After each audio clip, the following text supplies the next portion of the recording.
Every movie has random trivia. And here at Trivial Theater, I explore some of these movies and the random circumstances that make them the weird creations that we love. Now, I've been a fan of movies since way back, and films that are considered obscure, random, or straight up bad are some of my favorites because they usually include some strange twist of fate that turns a normal film concept into something completely unexpected, for better or worse.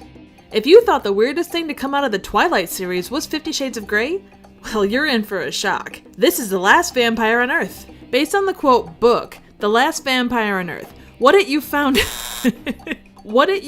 out you were dying and met someone that's going to live forever. The movie follows college student Chloe. She is set to play opposite Loner Aurelius in his stage version of Dracula, playing Mina Harker to his Dracula. Both hold dark, foreboding secrets as their awkward acquaintance turns into awkward love. Or it might just be food poisoning, I can't tell for sure. The plot thickens and introduces us to a creepy bloodmobile guy named Wayne, multiple puking scenes, and downright Tommy Wiseauian levels of football tossing. Aurelius reveals his dark secret in a relatively public place. I've never felt this compelled to tell anyone my secret before. Not to be outdone, Chloe reveals hers in an even more public place. I have AIDS and it's advancing very quickly. There are some extended points about religion and being a good person in a world full of bad stuff. Chloe ends up saving his life in a situation that looks like your typical YouTube comment section, and then they perform a version of Dracula that would make Bram Stoker roll over in his grave. We're left on a bit of a cliffhanger, and roll credits. The Last Vampire's weird opening imagery sets a good tone for the rest of the movie. It's either a bad acid trip or an editor trying to cobble together enough footage to fill the required time. Honestly, it's probably both. I'd also like to point out that when the film got distribution rights, gritty color grading was added to make the film feel more moody and angsty. So it went from this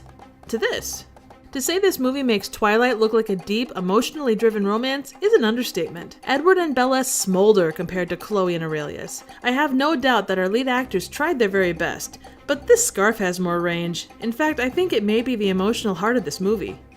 I would also like to say kudos to the director for including this water pump scene in the required Look at Us in Love montage. They could have gone with conventional options like a fountain or a faucet to show their growing love, but the director was bold and went with this pump, 2 thumbs way up. And as with any angsty teen romance, we're treated to attempted pop music. Now the hardest part is hiding in the dark from the street light.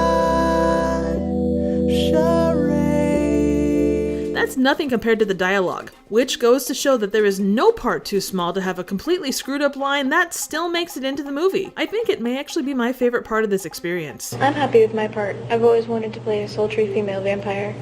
No, Mom, I heard them talking about how eating food makes them sick. I'm just a girl going on about her life, trying to make the world a better place. And the best one. I'm not afraid of punishment, death, or things I do not understand. Hey, Kristen Stewart made a cameo. Oh, and Frankenstein too? Oh, never mind. It's just Aurelius, who I will say is an interesting choice to play a romantic vampire lead. By the way, I think they might have overdone the raccoon eye and Justin Bieber hair just a little bit. I mean, it fits the era, but I'm just saying. This movie does hit a lot on religion, which may make it seem like it's a Christian-made film. Well, not really. The theme of religion does lead to the climax of the film, but there are a dozen other plot devices that could have led to a similar point without being done to death. But I suppose in a movie that copies its core story and characters from another franchise, that might be too much to ask. Hey, at least the AIDS plotline is unique. I did walk away from this movie having learned a couple of unexpected things. Even in a movie set in college, students can still be classified into traditional cliques. You've got your indie musicians, classic gal pals, and the ironic hipster commentator douchebags.